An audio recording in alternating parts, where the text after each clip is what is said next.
Hi, everybody. Welcome to the Oil Stream post-game show on Edmonton Sports Talk. If you're watching, thank you on our YouTube channel. If you're listening via the TuneIn app or our audio stream, we thank you.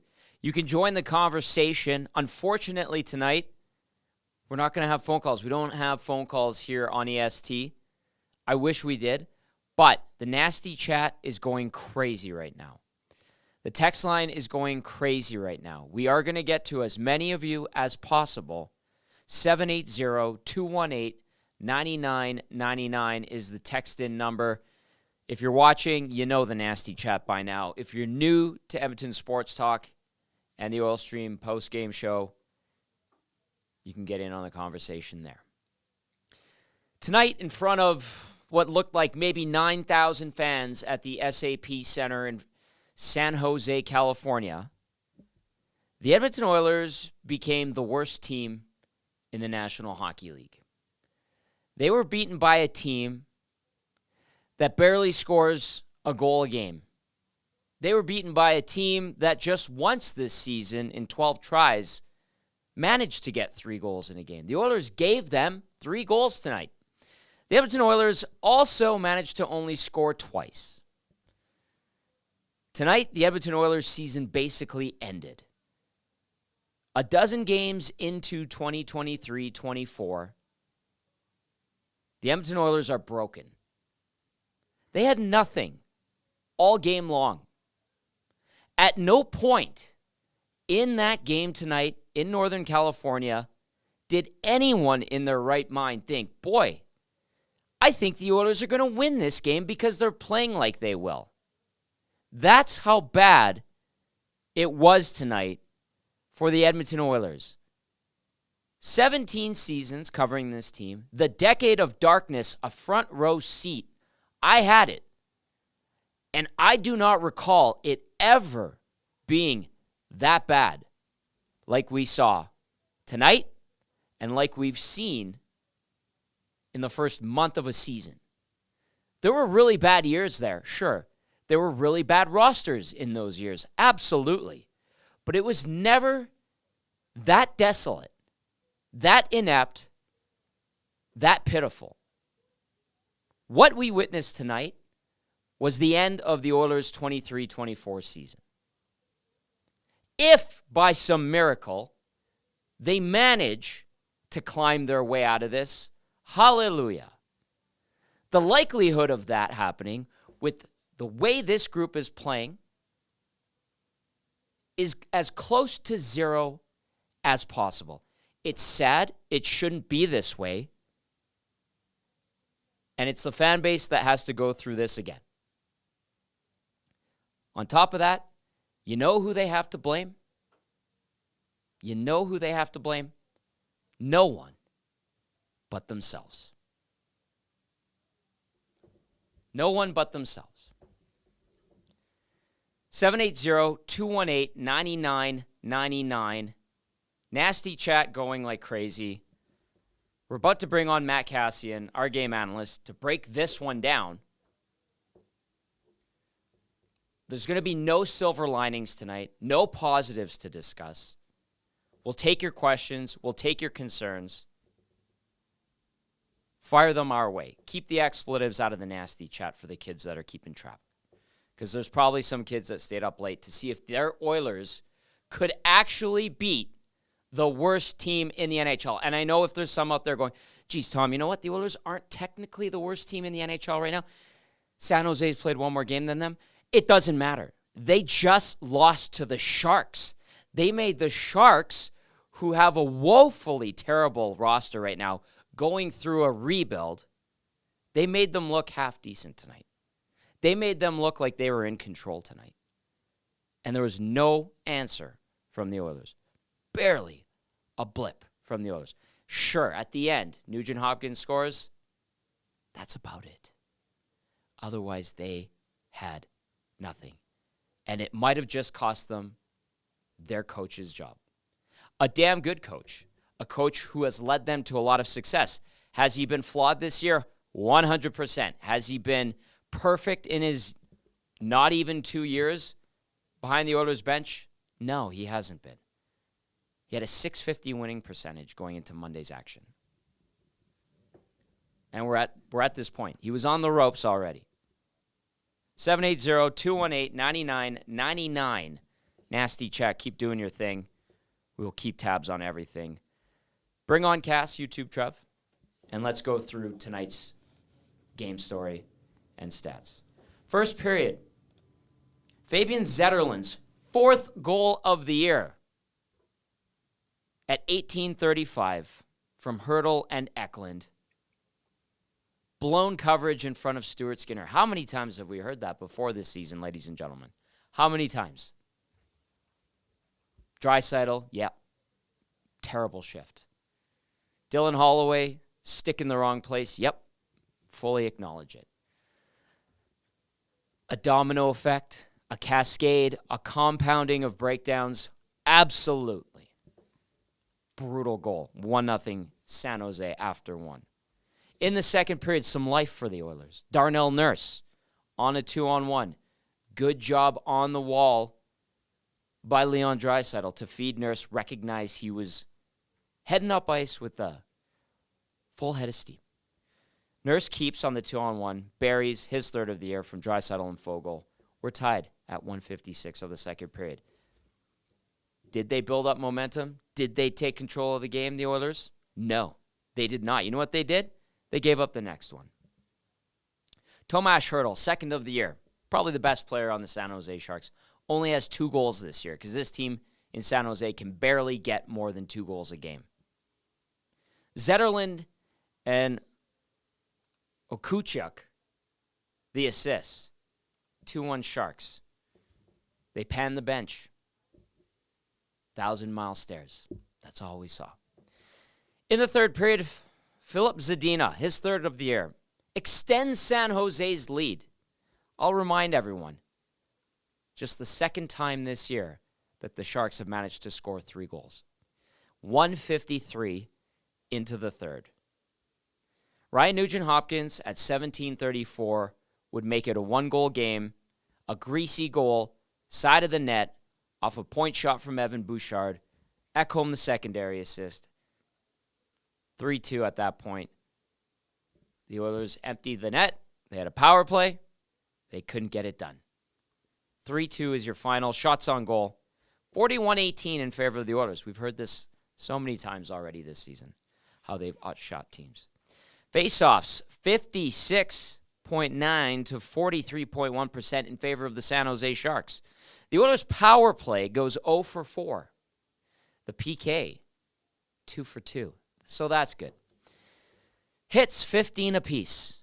Block shots, 34 for the Sharks, 12 for the Oilers. I think that might be a bit of a hint as to which team wanted it more. Let's bring in our game analyst, former NHLer Matt Kassian, to help us break this one down. 3-2, the Oilers lose, Cass. 2 wins in 12 games. Stanley Cup aspirations at the start of the year. Deservedly so after what this team had accomplished. And today, at 11:18 Mountain Time in Edmonton, we are talking about the season pretty much being toast for the Edmonton Oilers, 12 games in. Go ahead, Cass. Tommy, I really hope to have a happy post-game show today. I'm having a Dr. Pepper. It's delicious. Oh, my goodness, man. Tommy, I tell you what, and I sent this to you in a text, the team did not have a heartbeat until 10 minutes left. Really, we're getting 12 minutes left. Give them some grace. Till 12 minutes left in the game. Till there was that 4-on-4 chunk, and then all of a sudden, it was like, oh, look, McDavid's got some jump this shift. Oh, look, their power plays actually hustling to pucks and actually going into battle people to be like, oh, no, actually, wait, we need to score right now. Yeah. It took until 12 minutes left to go in the game to get to that point.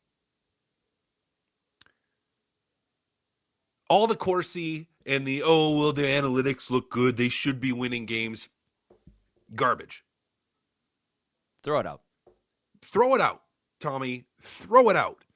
This team right now cannot get out of their way. They very well may have just sealed the fate of Jay Woodcroft and the rest of the coaching staff, possibly all of them, possibly just him, which to me is, incredibly unfair to Jay Woodcroft.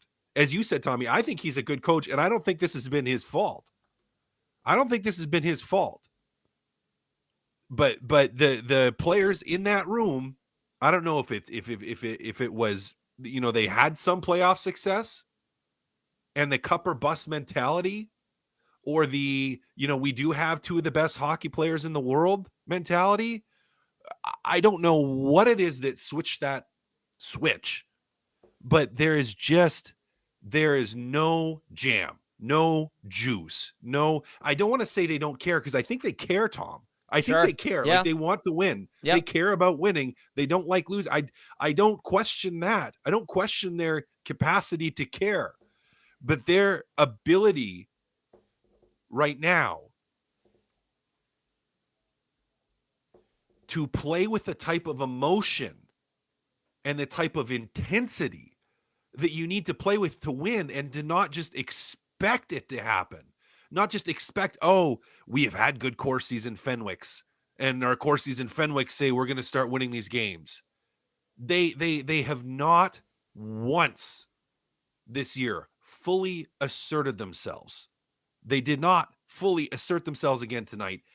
And Tom, they deserve to lose that hockey game. And I'm sure some people are going to go on the goaltending again, they just need goaltending. And look at the goals again. How many 2-on-1s are you going to give up? And how many cross ice passes on 2-on-1s are you going to give up? The Edmonton Oilers got, I think, 1 2-on-1 tonight, and Darnell scored on it. Guess what?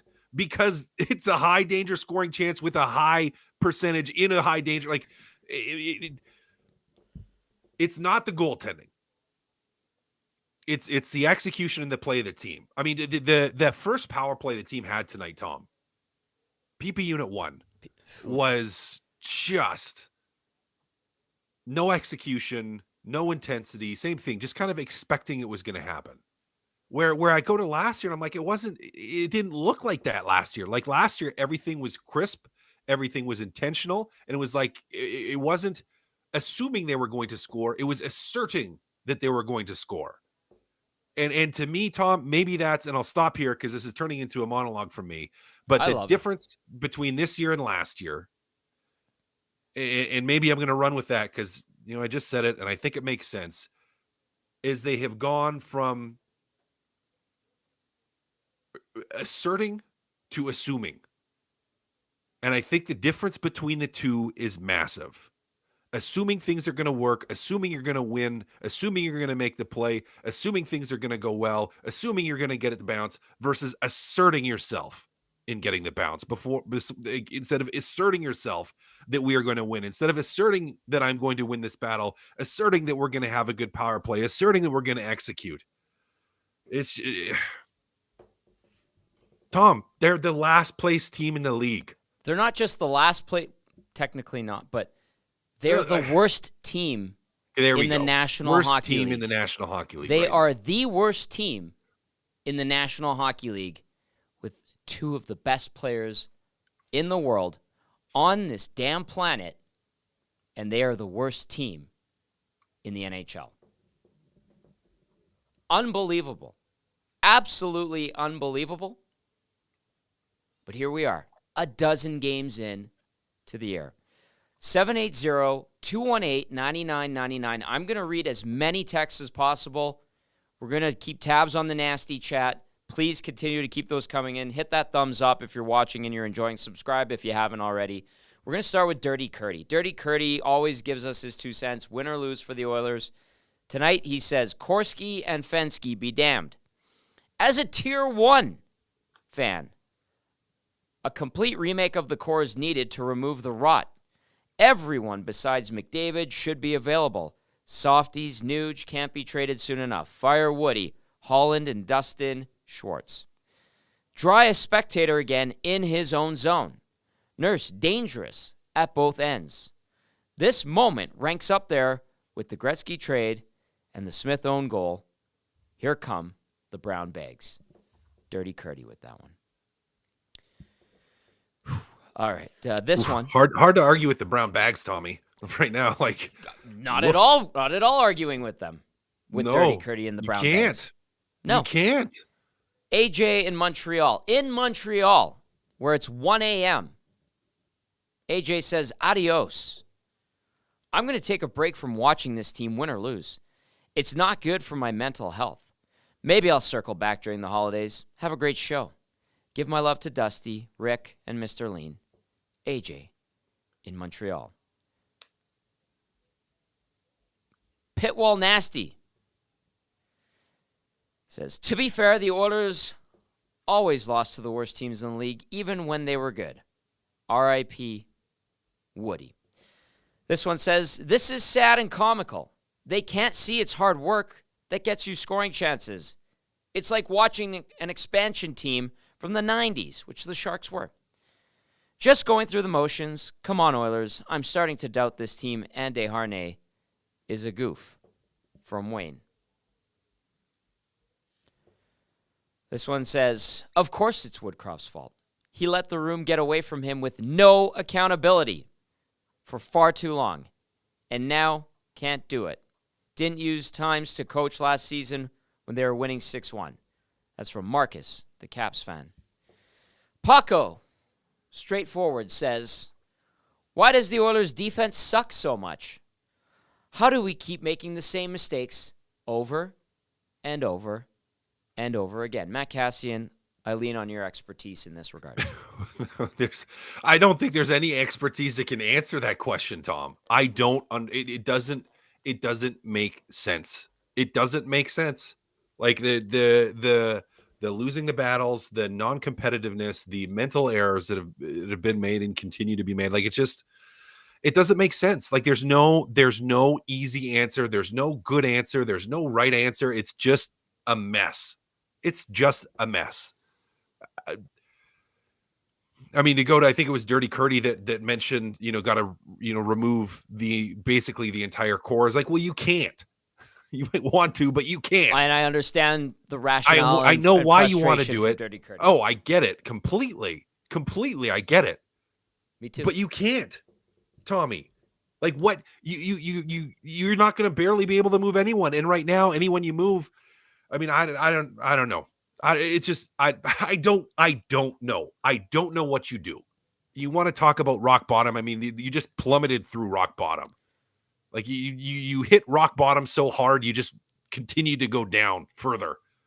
Just gross. There are no answers, Tom. I wish I had you just fix this or you tweak this. It's like, no, there's not like no. It's a mentality shift that needs to happen. And it's on the players in the dressing room to make it happen. Should Woodcroft have done more to hold players accountable early? Well, maybe. He hasn't been perfect. Fair. No. And I think if we look at it, we could go, all right, maybe early in the season, maybe 8-1 game, or maybe not that one, but maybe game number 2, you start really sitting guys and sitting them during the game, restricting ice time. But I mean, Tommy, the solution has to be inside that room, because even if you make a trade, even if you remove some of what the rot could be, you're not going to see a significant change in personnel. You don't have the cap space, and if you move out, even if you move out a guy and move out draft picks, you're not getting something back that's going to all of a sudden change everything. The change needs to come from within. And it's not coming right now, Cal. It's not coming right now. There's no sign of anything. No. At all. Nothing. They're not even getting mad when they lose. Well, I don't, Tommy. They're probably getting mad when they lose. I don't doubt they're getting mad when they lose. They're not. I don't doubt that they're frustrated when they lose. I don't doubt that there's much harsher language and words being used inside the dressing room than we hear out here. I don't think you need to, say that to the media. I don't think you need to say that to the fans. I don't doubt that the frustration is there. But as we've said on the pregame show, as we've said on multiple pre and post game shows, there's no words anymore. Your actions speak louder than your words. Say all you want. You got to put your money where your mouth is, and the money has not been there. Let me rephrase. It's not been there. They don't play like they're mad. There you go. They don't play like like their 2 wins are all they have. They don't play like they're a Stanley Cup team right now. They don't play like they're a playoff team right now. Cass, they don't play like a top-end AHL team right now.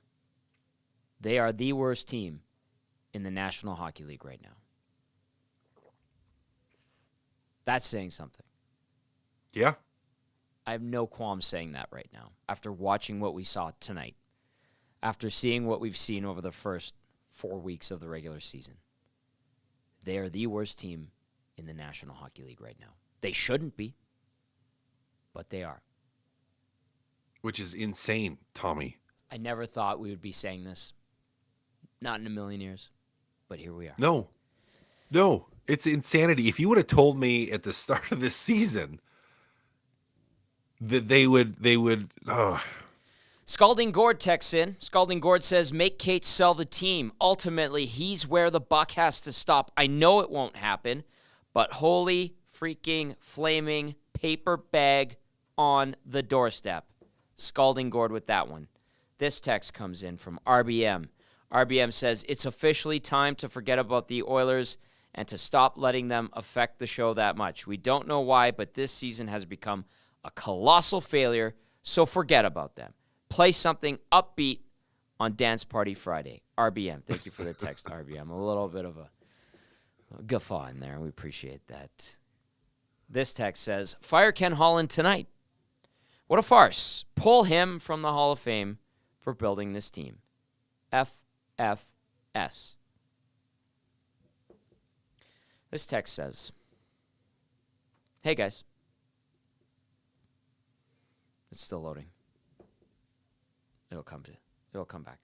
It's going to be a long one. I know, it's a long one. So let's go to the nasty chat. I can't even keep tabs on the nasty chat. I'll throw a nasty chat out. So someone, Jack says, Woody has been fired, boys, per Elliot Friedman. No confirmation on that. I don't know that yet. But if anyone else sees that, please drop it in the chat. Let us know. If we get a confirmation on that, we will discuss. This text says, hey guys, I don't get it. Shots 41-18. Oilers lose 3-2. I have no words anymore. Can we start talking about lottery pick and how many D-men are in this year's draft? Thanks, Daryl. Daryl, I don't even want to talk about the lottery and next year's draft. I didn't even think it would be top of mind until the day of the draft. This text says, I couldn't dream this. I'm out of my mind. I'm certain it's time to blow it up. Marshall from Winnipeg. Thank you for staying up, Marshall, and for texting in. This text says, Holland needs to be fired tonight. What if, this is it for Jay Woodcroft, what if the reporting is true?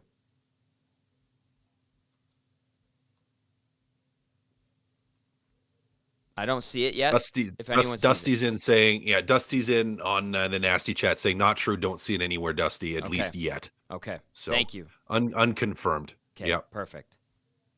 Keeping tabs on Twitter. YouTube Trev's keeping tabs on audio. It is not a pleasant place right now, the visiting locker room in San Jose. I can tell you that. Guaranteed. To the text line again.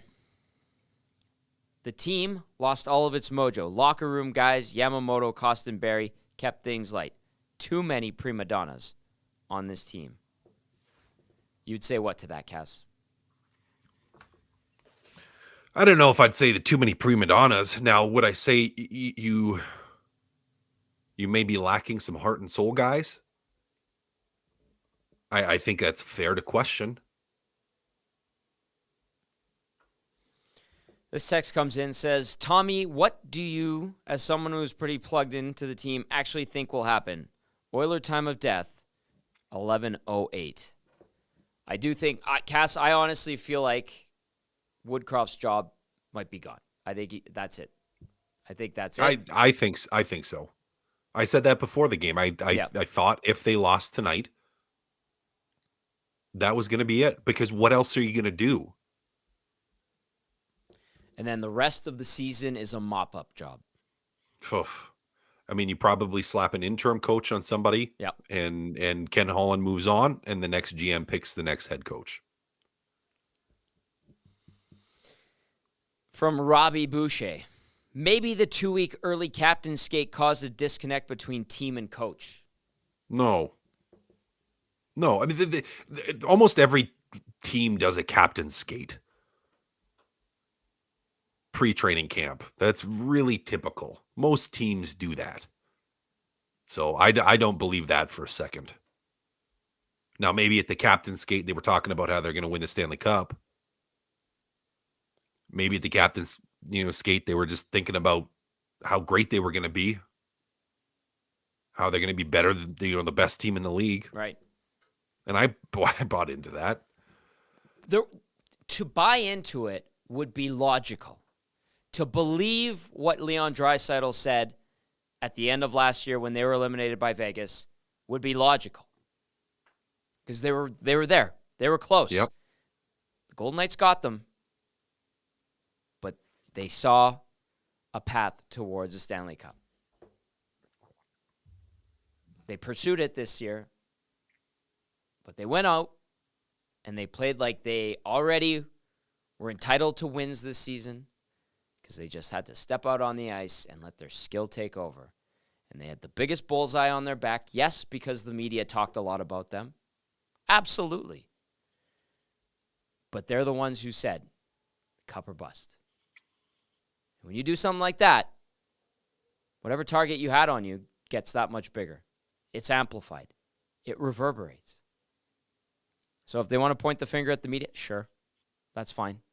But it was logical to believe that this team was worthy of being considered a cup contender.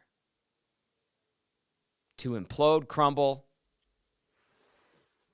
falter, the way it has is absolutely incredible. In the worst way. Is it embarrassing? Yeah. They should be embarrassed, Cass. They need to be embarrassed because what we're watching right now is bad hockey. Yeah. A lot of good hockey players playing really bad hockey, dumb hockey, night after night after night. It's incredible. I've never seen anything like this before. No, I haven't.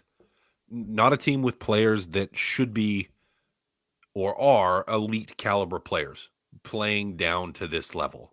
You've seen, Tommy, you undoubtedly have seen, and I have seen teams that should have been better, that kind of were just average, that maybe didn't have the success that they'd like, but not this dramatic. No. Not this, embarrassing is a good word for it, Tom. It is 145.9999% embarrassing. Twitter Mary Texan says, I'm broken up with hockey now. I'm looking, YouTube Trev's working on it. We're going to get to Leon Draisaitl right away. We're going to get to Ryan Nugent-Hopkins right away. I'm looking at their facial expressions, their body language cast as he preps it on the monitor here. It's bad. It's bad. They look like they're embarrassed. They look like they feel shame. I can appreciate that they look that way after losing to what was the worst team in the NHL prior to tonight's game. But now they're the worst team in the NHL. And they should feel shame. They should be embarrassed. They should have their heads held in their hands because of what they did on the ice tonight. And guess what? That's what I'm seeing right now as Trev gets this ready. We're going to have it for you right away here so you can hear from the team and the players who've cobbled together a 2-9-1 start to 23-24. Absolutely incredible. This one says, hey, Tommy, it's hard to watch, but I still believe that they can somehow turn this around, but yikes.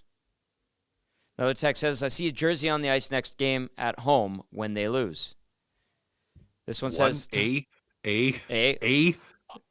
don't like and condone the jersey on the ice. I don't condone it either. I don't like it either. Do because you're probably someone that really cares and is passionate, yes. and it's in the heat of the moment, and then you're going to have to go buy another one anyway. So. Don't do that. There's other ways to I don't recommend doing show your frustration. Do not throw a 300 dirt $300 jersey on the ice because you're mad at it. Wear a paper bag. Make a sign that says they suck. Don't buy an extra beer at the game. Heck, don't go to the game. But, I mean, if you're protesting the organization by not going to the game, the organization tried to do everything it could. Usually I don't defend the organization. To put this team in a place to succeed, it's the players on the ice, Cass. It's the coaches that didn't adapt, didn't find the right solutions. And here we are. This one says, time to call out McDavid and Draisaitl. What true champion player lets crap get this bad? Even their individual games have been relatively dog crap all season. Mr. Dad, I can tell you this with 100% certainty, Connor McDavid is hurt. He is hurt. He's playing hurt. Leon Draisaitl, I have no explanation for the play that we've witnessed from him this year. Cass, anything on that? No, I mean, I think he's still hurt. Draisaitl too? Or explanation of Draisaitl. I thought you were talking about McDavid. Sorry. No, McDavid hurt. No, that's fine. Yeah. McDavid hurt. Draisaitl, no. I don't no explanation. None. Don't. I mean, that shift on the goal that they scored first, San Jose did. Yep. Dustin Nielsen doesn't take a step from the corner. Just hangs out. His responsibility. They think, that Cody Ceci thinks he's coming back to the front of the net. Yep. Holloway thinks he's got help coming back to the front of the net. And he holds for a second and then goes, oh, there's a dangerous guy. That is my guy as a winger. That would typically be your guy, the defenseman, out. So he takes a step out. Now, should Holloway have 100% known with certainty that someone was back? Yep. So he goes too early. But Draisaitl just slow coming out of the corner. Doesn't get back to the front of the net. Doesn't recognize the danger. Exactly. Dustin Nielsen tweeted out the 20-second sequence leading up to the goal. And he says, watch Draisaitl on that shift. Really lethargic, lackadaisical on his way back. Stick in the air. Parallel sticks cast, something you brought up on Game Changers. Yep. I believe last game. That would have been, the Vancouver one. Parallel stick. Perfect example. Meanders his way into the corner, Draisaitl does. Right there, I think he was beside Darnell Nurse or Cody Ceci. And he had a great view of that first goal by Zetterlund, who absolutely buried it. YouTube, Trev, where are we at with the first clips? Nugent-Hopkins and Draisaitl are ready when you guys are. All right, let's hear from the players. 3-2, they lose. Let's just rip off this. Let's go off of this. Here we go. Here is Ryan Nugent-Hopkins after the 3-2 loss. Such a profound loss of confidence for a group of 20 guys at the same time. Well, I don't think it's a loss of confidence. I think it's we're battling through something together, and we're working our asses off, and it's we're not finding ways to score. And I mean, we're saying the right things. We're trying to get there, trying to make it hard on goalies. It's not going. And then when it seems to be a breakdown, teams are capitalizing, and it's not any individual's fault. But I mean, there's only one way through, and it's going to be together, and and I believe in this group that we can find a way out for sure. Ryan, as a team, why has it been so challenging to score, do you think? It's a great question. We talked, I think, early on in the season. We were getting on the outside too much, not getting to the net. Now I think we're getting bodies to the net. Our D-men are putting the puck where we want them to, and we're not able to find those dirty ones around the net. And I mean, we obviously have done it before. We've scored in bunches before, but it's not happening right now. So we got to keep our heads up. But I mean, it's like I said, it's going to take everybody in here to get out of this. It's difficult to keep your head up right now, collectively, given where you guys are. Well, I mean, of course, when you go through tough stretches, it's the easy thing would just to quit on each other, and that's not what this group is about. We've been, unfortunately, we've gone through this before in the past, and we found ways out. Different points of the season, obviously, start of the season, it feels a little different.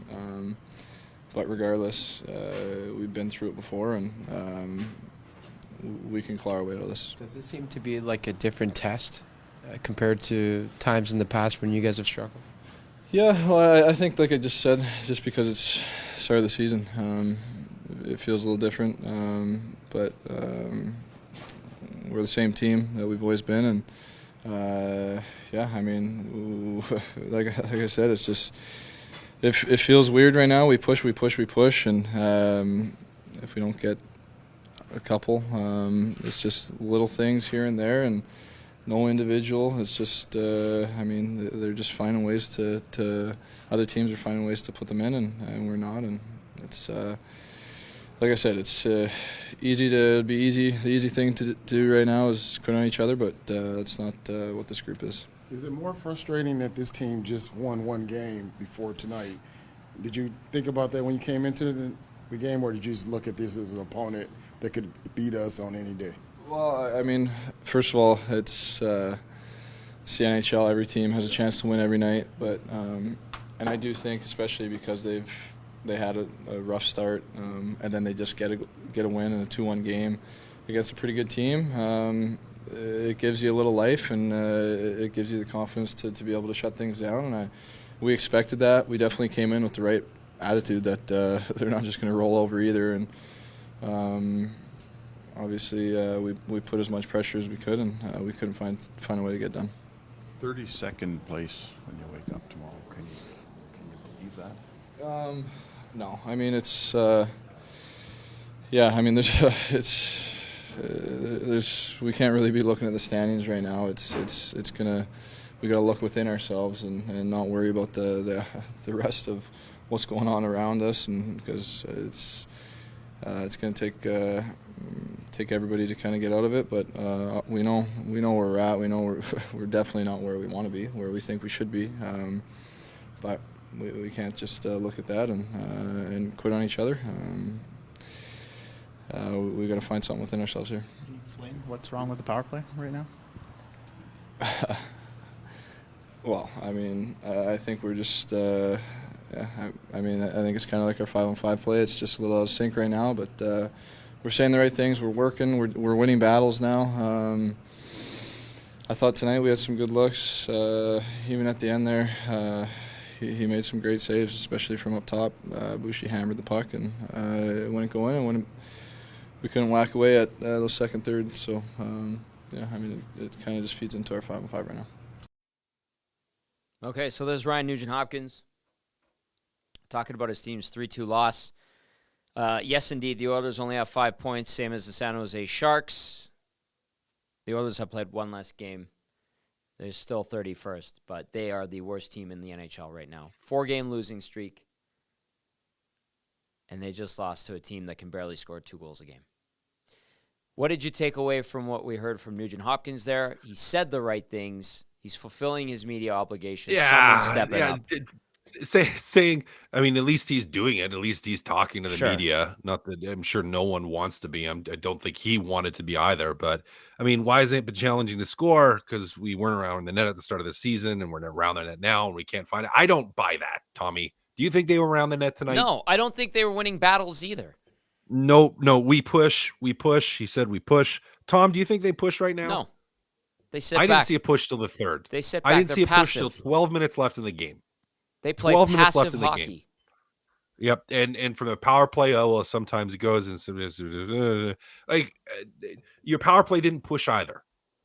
It didn't. It didn't push either. And I'm of the opinion that you don't really want to look at the standings, and you can't really. But no, they should. And someone in the nasty chat said it is you should look at the standings in the morning tomorrow till your eyes bleed. Like, I get that you don't want to dwell on it. I get that you don't want to obsess over it, and you can't, over the course of a long season, like, you just want to worry about the next shift and the next day and just take care of your business. I get that. But to me, it's like, no, that needs to be posted on the board, blown up, made like 4 feet by 6 feet size, the standings, where you are in the standings, and just put up on the whiteboard in the dressing room, because and everyone has to sit there and stare at it and contemplate it, meditate on it for an hour or two in the morning. Don't even go on the ice. Just stare at that board and stare at where you are in the standings, because like something's not hitting home here. No. Something's not. No, And it's not. I don't buy the around the net. I don't buy, yeah, okay, they think they're working hard. Are they though? Right now, They get Tommy, get their tablets on the flights. The video coach hands them all out, and they get to watch their individual shifts and what they did right and what they did wrong. And when they watch those, Cass, you and I and all of the people that watch that game and all of the fans that cheer for that team know that they did not work as hard as they could, even though Ryan Nugent-Hopkins trying to be a good guy. he's not going to throw his teammates under Not the gonna- bus. exactly. I get that. But like, And ugh. empty words. yeah. Oh, at this point, yeah. Okay, we have Leon Draisaitl is standing by. I'm going to read a couple of texts. Keep those coming in, 780-218-9999. There's a million of them, and I want to make sure you get the frustration and sense it from Oil Country and how others are feeling, because people are downright pissed off. Expletives flying, all the stuff that you would expect after the start to the season and a performance like that, which we saw today in San Jose. This one is from Spruce Grove Rick, who says, Tommy, I drank out of the cup with Paul Coffey. Now I will never watch this team again. 3 world-class coaches. Did they get it wrong? No. Culture is to blame. Cass, if you have anything to say, jump right in. Or do you want me to go on to the next one? Culture is to blame. Culture is to blame. I mean, again, I think the leadership group inside that room has to point fingers at themselves first. Sure. They have to. Now, whether you call that culture or you call it something different, you got to point a finger at yourself. They haven't been good enough. They haven't been driving enough. Yeah. They haven't scored enough recently. They haven't pulled everyone along. They haven't put the team on their back and said, we refuse to lose, because they've played in a manner that isn't conducive, Tom, to winning hockey games and winning them consistently. Again, there's a difference, I think, between asserting dominance and expecting dominance. And they sit and they expect dominance. They expect the puck to go in. They expect to be able to score. They expect all this stuff, but they don't assert it, and they don't force the issue. So, and you can call it a culture problem. You can call it whatever you want. It hasn't been good enough. This text comes in from Tuna Melt. Great handle. Can we have a wake tomorrow morning for the Oilers season? Just put this to bed. Not even talk about the Oilers until next season. We're going to have to talk about them for another, 70 games? Yeah. Here is a part of the eulogy, I suppose, from Leon Draisaitl after tonight's loss. This appears to be the worst one. Can you just tell us how hard this one hits, Leon? Yeah, I don't really know what to say. I mean, we tend to, outshoot other teams consistently, probably outchance other teams consistently, but it's just not in sync right now. Feels like so. Yeah, it's disappointing.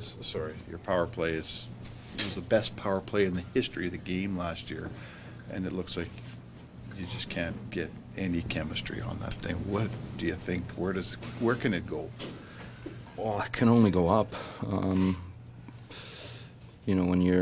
When you're gripping the stick a little too tight, in general, that tends to happen. And last year everything seemed to be going our way. This year it's obviously not going our way. So I'll just continue to work at it. What's been the challenge for you personally right now in the last little while? From a personal perspective, what have you felt kind of the challenge? The puck's obviously not going in for you. What's maybe been the issue there, do you think? It's just the way it goes sometimes. It's a tough league. Guys play your heart. Obviously, not too many guys in this room that have confidence right now. So, I'm part of that group. So, just keep keep trying to get better every day. And Is that just it, where it's like it doesn't feel like anyone's going right now? Have you ever experienced something like this, where, some guys slump obviously, but it just feels like no one's going right now? yep, great observation. That's Can you just, like, you're a 50-goal guy several years now. It just seems so crazy for you to lose your confidence. You score for fun sometimes. How can a guy that's as good at scoring as you just stops, lose your confidence in scoring, I guess? Yeah, it just happens. I've had weeks before, where it didn't go my way. This one seems a little more drastic because it's early on in the year. But I've had stretches like this before. Every player in the league has had stretches like this before. So I'm not overly worried. The goals will come, and if they don't, then you got to continue to find different ways to score. As a team, what's the biggest thing you feel that needs to change? I don't know. We say the right words. We go into every game with the same mindset. We, again, I think, outchance and outshoot a lot of teams, and it's just it seems like we're not deserving of bounces right now, and you can't rely on bounces. I'm aware of that, but just not scoring enough and obviously giving up too much. 32nd place after tonight, last in the league. Can you believe it? It's the reality. So, yeah. Well, he said it. Cassie said it there. I think you were jotting it down. We're not deserving of bounces right now. Yep. Finally. Finally. That's what I wrote down. Yeah, I could. In my mind, as soon as he said that, I was like, well, at least one of these guys says it. Yep, said it out loud. And I saw you were jotting it down.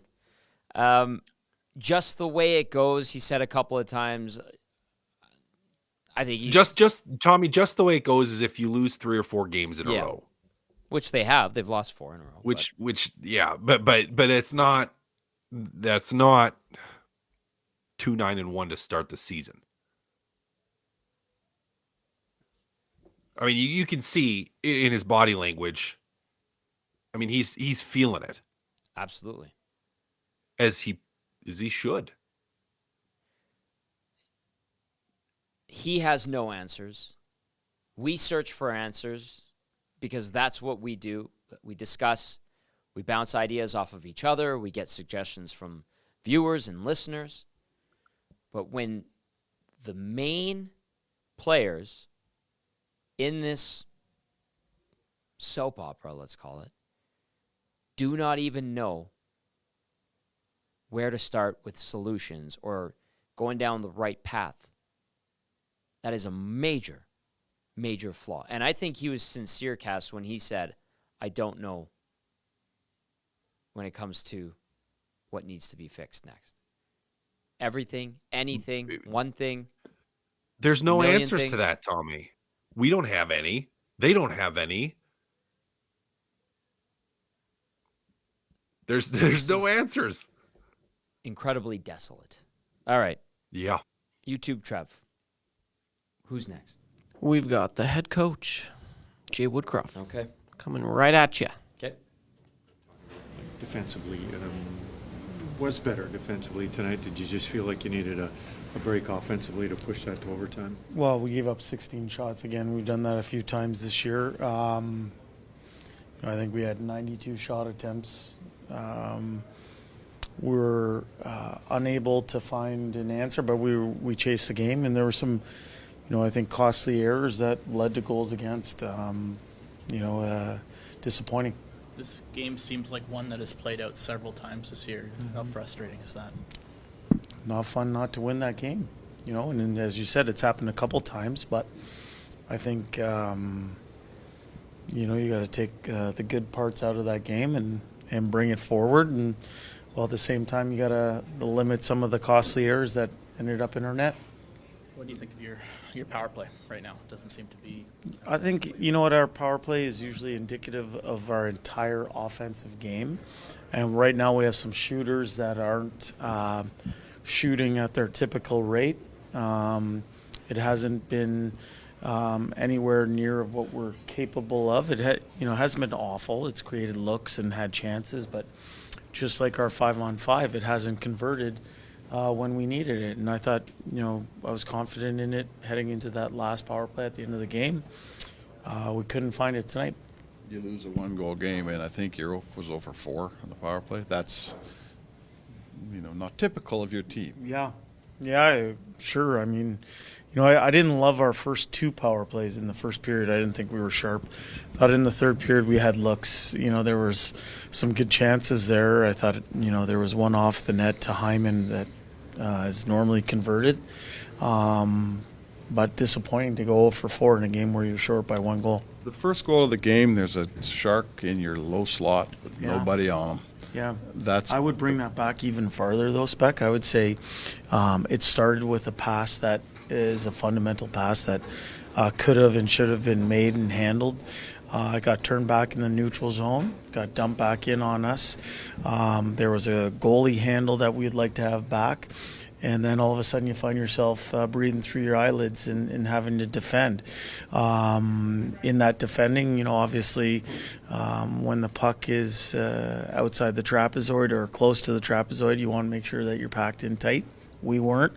But and that's certainly an error, but I would bring it even farther back to those 2 instances, probably about 20 and 30 seconds before that.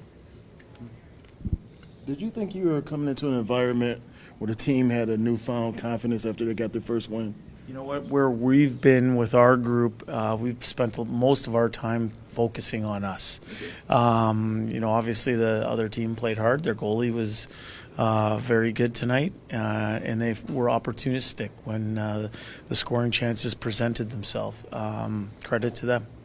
You fathom where you're at right now in the standings? I don't look at it like that. I look at it as, we have to do a much better job of securing 2 points. I think we've had moments, but we can be better for a full 60 minutes. I thought we did a lot of good things. I didn't think anyone grew impatient, but in the end, some costly mistakes ended up in the back of our net. And right now, when you're not outscoring mistakes, you have to find a way to limit them. It's a lousy question, but I got to ask it. You got a Stanley Cup contender that's in 32nd place here. Are you worried about your job? No, I worry about taking care of my daily business and my daily process and making sure that I give my players something to focus on and concentrate on. No one's happy with where we're at. We all own it. We can be better, and that's where my focus is. Right there's Oilers head coach Jay Woodcroft. Oilers head coach for how long? Cass, he is 70, 41, and 13 as head coach of this team. 9 of those regulation losses, 9 of the 41 have come this season in the last month. He's got a great winning percentage. He's taken a team to a conference final, went to the second round. The Oilers were the team that gave the Golden Knights the most fits in the postseason and playoffs. I mean, I think he handled that press conference well. Speck asked him about his job and certainty there. He was smooth because he's pretty savvy with the media. What do you take away? What do you glean? Where do you think this goes? Well, what do I take away? It was said a couple of times. I would have asked follow-up questions on it if it were me. Costly errors that led to goals against. It's happened a couple of times. Happened a multitude of times, I would say, this year. And to me, the follow-up question is, how do you stop that from happening? Because it's repeatedly happening. Every Like, it keeps happening over and over and over again. Every game. Over and over and over again. I mean, that was the biggest thing that jumped out to me, is because it was mentioned a couple times. So we had costly errors that led to goals against. We had costly errors that led to goal against. Again, have the best course season, the Fenwicks, all you want. You give up 2-on-1s and cross ice passes and 2-on-1s and have big issues blowing up your D zone coverage and abandoning the front of the net. Yeah, the puck's going to go in the net. It's going to go in the net, and you're going to lose hockey games. And you're going to lose hockey games against teams like San Jose. Norman, a combine saying Matty is hitting it hard. Agree 110%. Thank you, Norm. This one says, not even Messi can save the Oilers. That's from Cyprian. Another text saying, Woodcroft is done. Trade a core component. We don't have the personalities in the room to get it done. They're so easy to play against. Expletive to Holland and the top brass. This team was never built to win. Can't even field a full lineup to start the year. This franchise is a joke. Season over. Andy Pandy signs that one. Matt in Vancouver says, we got rid of / lost Costin, Yamamoto, and Barry. Were they the glue that held the team together? These guys have absolutely no try for each other. I could tell you that Barry probably is absolutely, of those three mentioned, a glue guy. He was called Vibe Daddy. Again, a lot of the fan base wanted Tyson Barrie gone. He was a good Oiler during his time here. They got Matthias Ekholm for it. That was a good trade. Okay? Costin and Yamamoto. Costin, I understand and respect and appreciate what he can bring to the table. He didn't get into the lineup night after night. That's a trust thing. We, Cass and I, and others have talked about it at length. And Costin wanted the money. As we all know, the Oilers backed themselves into a corner, cap-wise, where they could not give Klim Kostin multi-year, $2 million per year as a contract. And then Yamamoto, Cass, you said it again on the pregame. He did the little things right. He did the little things, and he didn't make big mistakes in the defensive zone. No, he didn't finish, but he did those little things that you would talk about almost on a nightly basis on our show, pre and post, last year, the year prior, and the year prior. I don't think it's as simple as those three coming back and fixing everything, or even if you wanted to throw Nick Bjugstad in there, Bjugstad would have been great. I think it's more than that. This one says, Tommy, any leads on a new coach? My preference is Q, but if not, Mitch Love, who was stellar in Stoon, Calgary, AHL. That's from Gio. Gio, there's no news as of right now on any move head coach-wise from the Oilers. Coach Q. Mitch Lover. Yeah. He's my line mate. He was your line mate back in the dub. He's my line mate. Just Bash Brothers. Of course. Just a note on Joel Quenneville. He has to go through a process to get reinstated into the National Hockey League. Whether or not the Oilers are willing to go down that road to make that happen, I don't know. I'm sure if desperation kicks in, they would entertain that thought. But Cass, we saw a report. A second player has come forward. This came out over the weekend from that Hawks team that won the Cup, going after the Blackhawks for sexual assault. I don't think the chances of Coach Joel Quenneville coming back relatively soon are that high, especially after that report last weekend.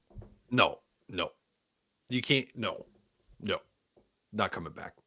No. And we're putting the cart before the horse here. Now, the horse is, close to lifeless and is in rough shape right now. But, I think the conversation for that is if they do make a decision, because we don't know if they're going to. That's right. A couple more texts to get to, and then we're going to talk about Saturday's game in Seattle, where this team will try to win a game. How much they'll try, I don't know. Will we see something like this that we saw tonight? Good chance, yeah. Let's get to these texts. Oily Doughboy, good to hear from Oily Doughboy. It's one of those nights, Cass. We've had a few of these, but this one's taking the cake. Oily Doughboy says, it's a drive down the wrong way on the hen day with no lights on. Ouch. Not a good idea. This one says, I'm not even going to go in that one. Someone bringing up Tesla. Lingus says, I have quit feeling sorry for the Oilers. They are useless. No heart. I feel bad for you, Tommy and Cass, to have to do the pre- and post-game for this ridiculous team will be painful. Well, I enjoy it. Thank you, Lingus. And a lot of people feel the same way you do about the team. Ryan in Kelowna says, pretty simple. One great player, few good players, 0 leaders in the room. Woody is not leading anything. That's from Ryan in Kelowna. This one says, question on accountability. Much like Campbell, what other Oilers are either waiver exempt or not likely to be claimed? Send them down in rotation. Bring up some AHL players. Cass, to that idea, you would say what? Well, who? I'm just trying to think of who would be waiver exempt that you could even send down. Holloway? Fogel's not. Bouchard's not. Who could you, like, doesn't work. I appreciate the desire to want to do that and the feeling of trying to send a message as much as you can to do that, but who would not get picked up would be the second question. I mean, Connor Brown's injured. You could try. Yeah, I don't know.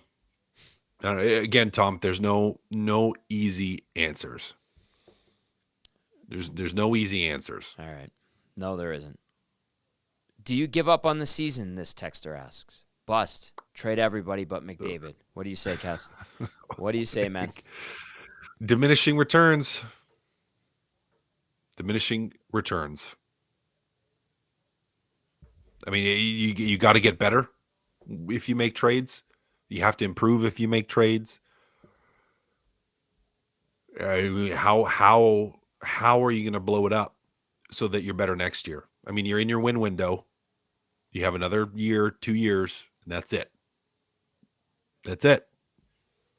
So I don't know. I don't know how you blow it up. This text says, shots 41-18, and we lose. I'm baffled. Lots of D-men in this year's draft. Rock bottom now. I'm seeing a lot of rock bottom.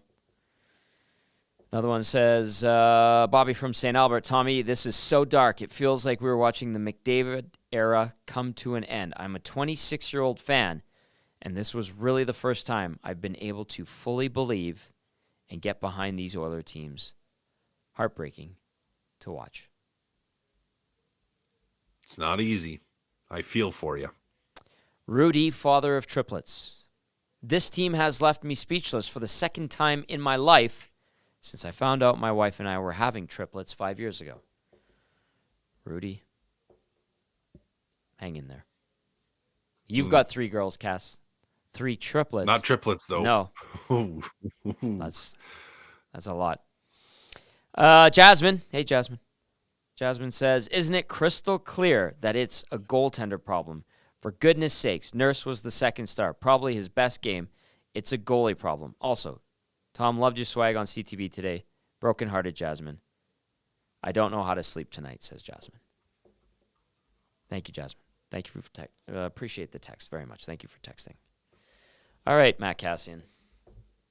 We beat the crap out of this team today, rightly so, after they beat the crap out of themselves on the ice with an absolutely putrid performance again.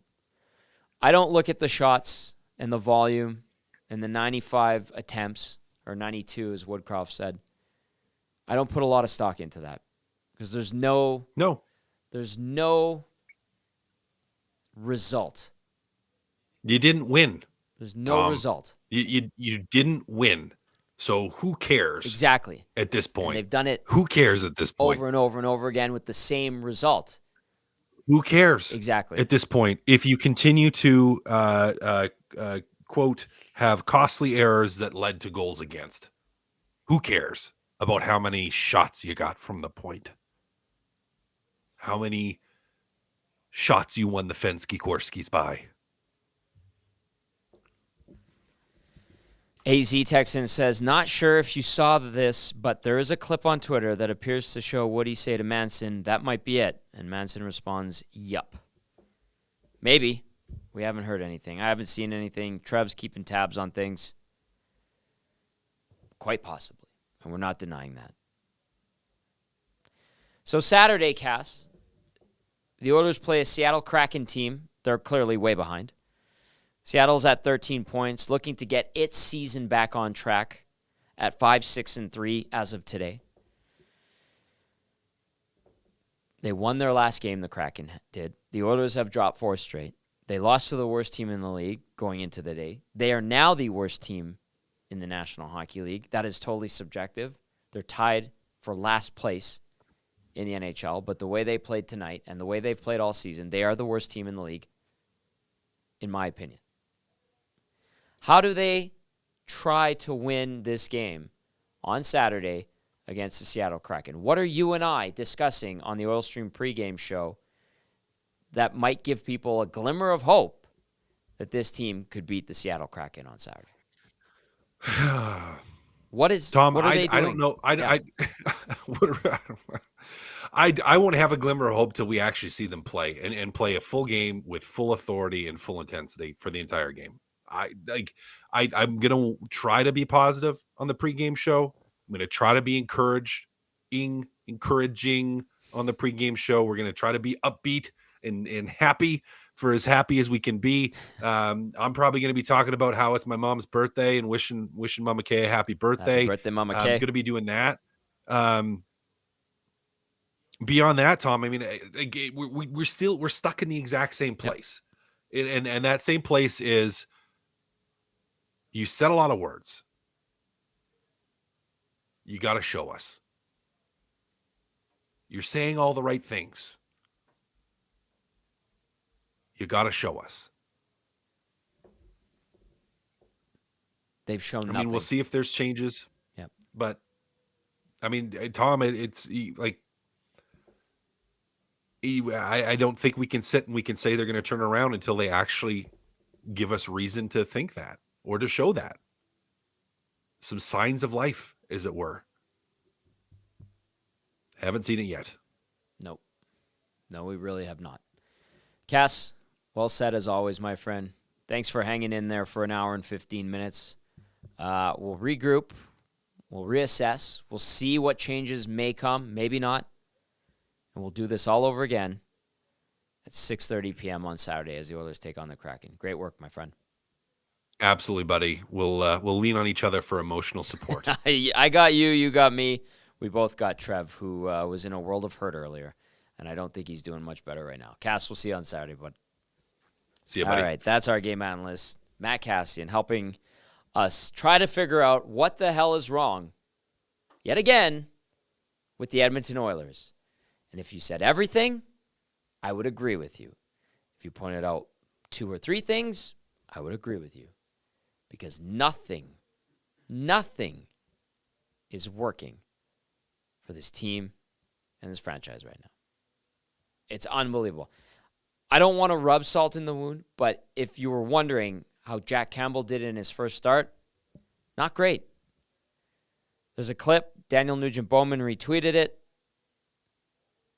of Campbell letting in an absolutely horrendous goal in Abbotsford tonight. That's how it's going. That's how bad it is.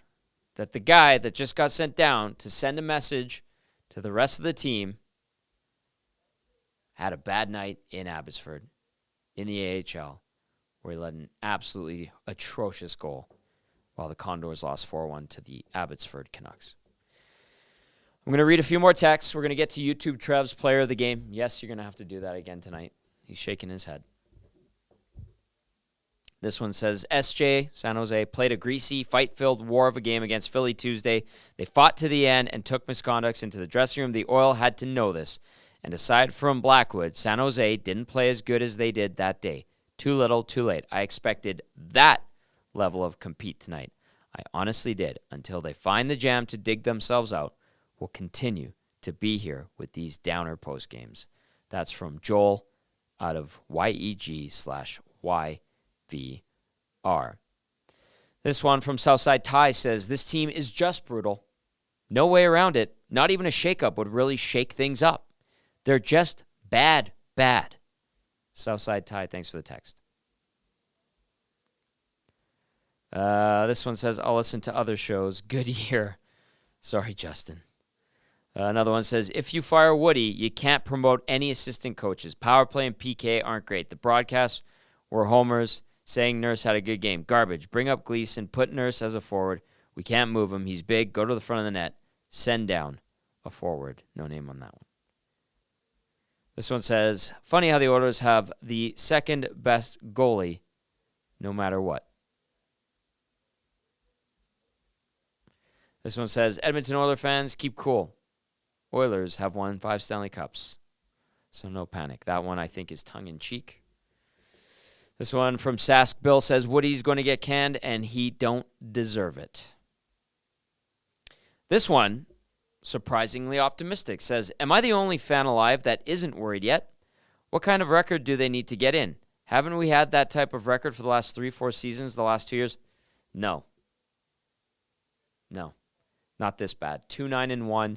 Our good friend, Reed Wilkins, who I believe is on the Hangout tomorrow, 9 to 11 a.m. here on EST, said that 93-94, they were also 2-9-1.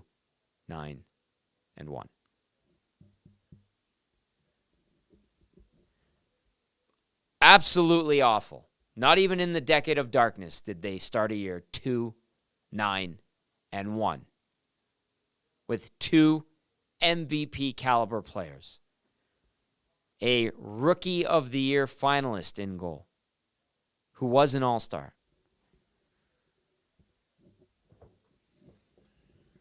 Let's get to the Damon Bunting Remax Elite Player of the Game. Damon Bunting, consistent, unlike the Oilers.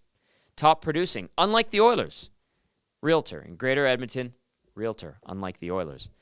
Damon Bunting and his team would love to help you find the right home or make the move from your current home. He's community-driven, and he understands what it takes to make a difference in our city.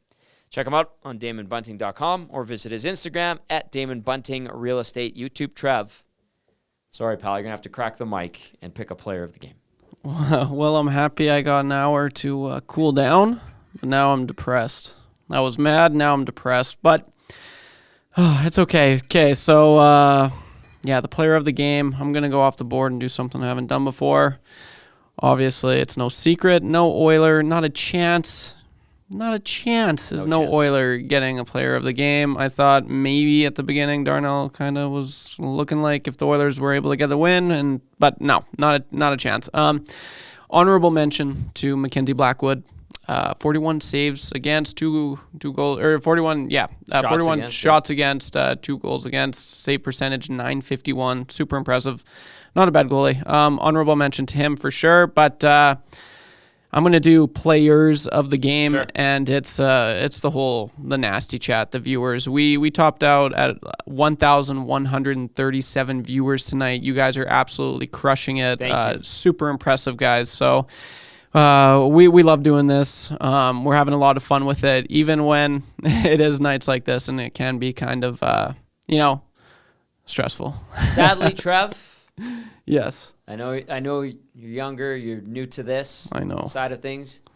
I've been through a lot of these, pal. Yeah, I know, and I'm like the whole hour, I'm just like, man, Tommy's just absolutely, you and Cass, you guys are absolutely crushing it. Just Thanks, such professionals. So to all of you at home who watched it, who watched us tonight, you guys for sure are the players of the game. You guys just are amazing. So keep crushing it. Drop a like, drop a comment. The chat's just been buzzing all night long. Yes, so it's been super amazing to watch. You guys are the players of the game. Nicely done, YouTube, Trev. Great curveball. Well done. Oh, thanks, man. The players of the game, you, the listeners and viewers, brought to you by Damon Bunting Remax Elite. Check them out if you're looking to get into the market or even sell. DamonBunting.com or visit his Instagram at Damon Bunting Real Estate. We're going to wrap it up with these last two here. Nolan texts in, says, any word on a presser from Holland? Nolan, I just refreshed our media group text chat. There's nothing. And then the formal Edmonton Oilers media group as well.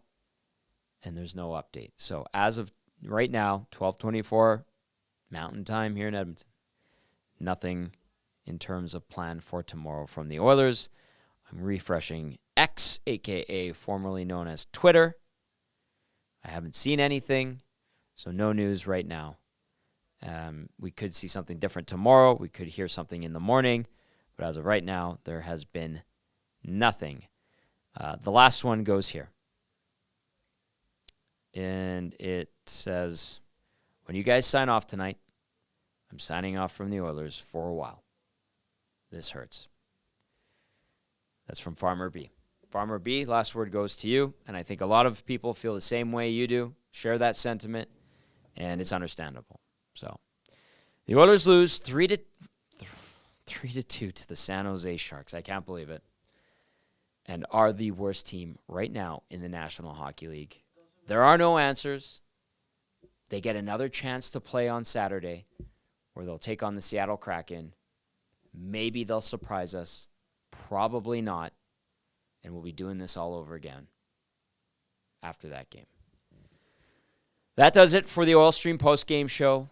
A huge thank you to everyone who tuned in tonight. Breaking records here on EST, and we can't thank you enough. So, like Trev said, you are our players of the game, brought to you by Remax Elite. Damon Bunting, great stuff. 6 a.m., Dusty, Lieutenant Eric, and the boys will break this all down and take your reaction and pick over what's left of this team 12 games in. That does it for us tonight. For Matt Kassian and YouTube Trev, I'm Tom Gazzola saying thank you. Hit the like button. Subscribe if you haven't already. We appreciate it, and we'll talk to you tomorrow. Ciao for now.